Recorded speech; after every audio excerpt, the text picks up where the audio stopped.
we announced a curfew, and I officially gazetted a 30-day curfew, dusk to dawn, to make sure that we stop the movement of these criminals who are attacking people around this area, particularly in the general area of Transmara, kilgoris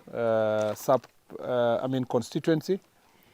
And we are going to now expand that to other areas as the operations progress. I must say that therefore, because of these 30 days of curfew and the operation period that is going to ensue, unfortunately you will have to spend your Christmas period providing security to the people of Kenya in this part of the world. The first duty of this operation is to get out all the guns that are in civilian hands. All the guns must be collected from all the civilians. There should be no single civilian that will possess a gun in Kilgoris constituency. Let me speak in terms of constituencies. In Kilgoris constituency, in Kuria East constituency, in Kuria West constituency, and in Emurwa Dikir constituency. The eventual operation order that will be given, which will enhance the team, will make sure that we get out all these guns in the 4 constituencies of focus at the moment, because the security briefing that we have is that these are the areas these criminals are hiding, and where these guns, there's a proliferation of these small arms. I'm happy that since the last order was given and the commander-in-chief spoke yesterday, 5 guns have already been surrendered. 1 G3 gun, 2 3 AK-47, 1 G3, 3 AK-47, and 1 homemade gun have been surrendered, and I have seen with about how many rounds of ammunition? I think 14. Yes, 14 rounds of ammunition for G3 have also been surrendered. So that progress has begun. 5 is just but basic number. We want to see from the intelligence report, this particular only area, sub-county, we suspect about nearly 100 guns are in this area. And so we know the target in every sub-county, and we'll make sure that we work to ensure that this issue is dealt with. I've been briefed clearly about the misuse of rangers. There are people who are registered as county rangers in this county who are actually carrying guns all over the place. Rangers are supposed to be protecting the areas where there are wildlife, particularly the game reserve. Unfortunately, we know that now that some rangers are hiring out their guns, some guns are not accounted for, and some of these guns are being used to terrorize civilians.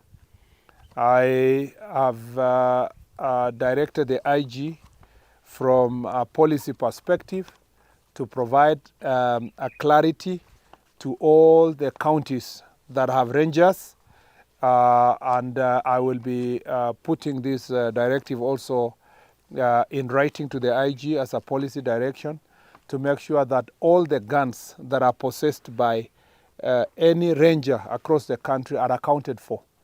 And the guns must be registered.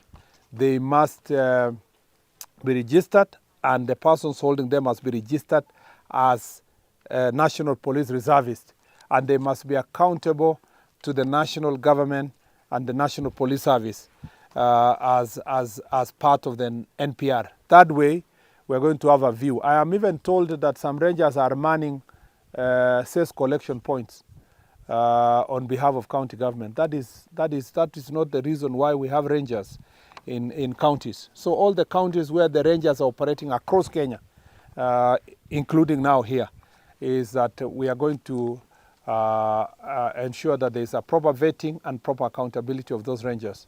Any ranger who will be found using their gun to attack civilians or hiring out for purpose of killing civilians will be dealt with decisively. And again, an intelligence-led operation is going to net these rangers. We ask the county government to cooperate in this process because it is mandatory that we have an accountable process that is going to deal with this issue. There are some civilians who are selling guns. Either they get them from the side of Tanzania, or some are also going all the way to the areas of North Rift where we chased some of these criminals and going to purchase guns from that area and bring to this area. The intelligence-led operation is going to net those individuals, and they are going to be dealt with decisively and with finality. Every person who is selling a gun, selling ammunitions, we are going to go for them no matter where they are. It doesn't matter their position, it doesn't matter their association to any person. We are going to go for those persons who are selling both guns and ammunitions. Our police officers and everybody who is in uniform who is selling ammunitions also to civilians will be dealt with decisively. And it is important for them to know that we are on the radar of any police officer who is engaged in selling ammunitions to civilians. We are going to provide humanitarian support to all the families that have been affected on both sides.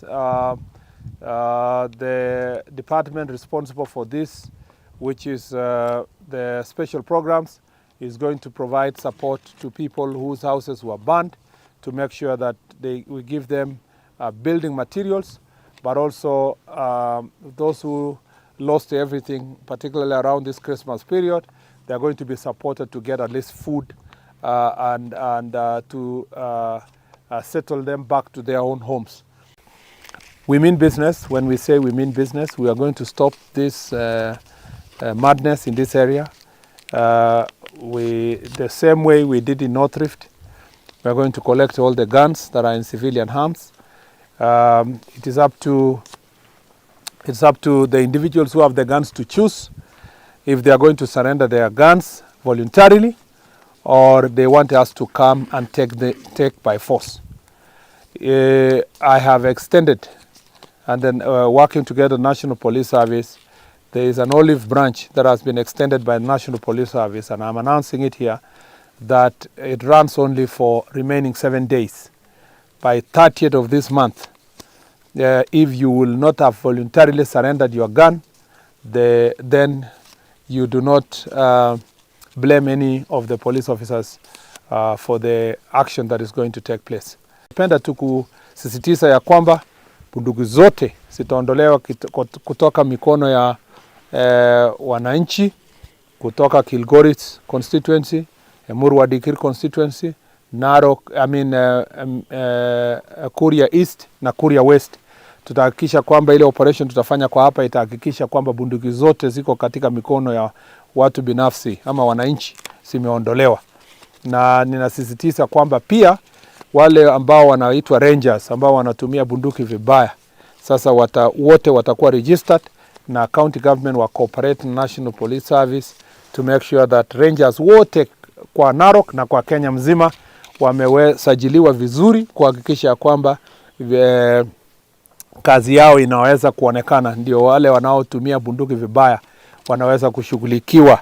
Na wale nimesema wale wanafanya incitement, wanachochea wananchi wapigane kwa minajili ya ubinafsi wa kisiasa, tumesema kwamba hiyo uchochezi lazima ukwishe. Na pia tunapoondoa bunduki, pia wale wanatumia mishale na mikuki wajue kwamba hiyo mishale na mikuki tutakujia pia, na tuhakikishe kwamba mtu yeyote atapatikana akibeba silaha katika sehemu hii atashughulikiwa kisheria. Kwa hivyo tutashughulikia kila mmoja bila ubaguzi wowote ule, kila mmoja bila kuangalia ni jamii gani. Kama wewe ni mhalifu, inabidi wewe utoe bunduki na utoke katika kazi ya ujangili na watu waingie katika maendeleo. Mambo ya security itakuwa tu ni ya polisi.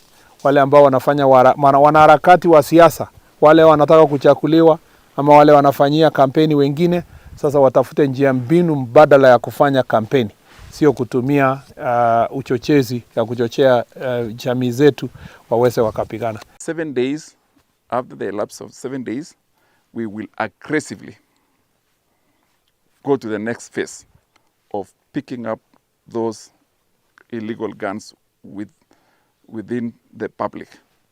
So as Waziri has said, we want to tell the public and to tell those people who have the guns illegally, this is their best time to do so. 30th, come fast, we will do an operation that they will not like it, but at the end of the day, this particular area will be peaceful once and for all. We are committed and we are ready to do it, Waziri.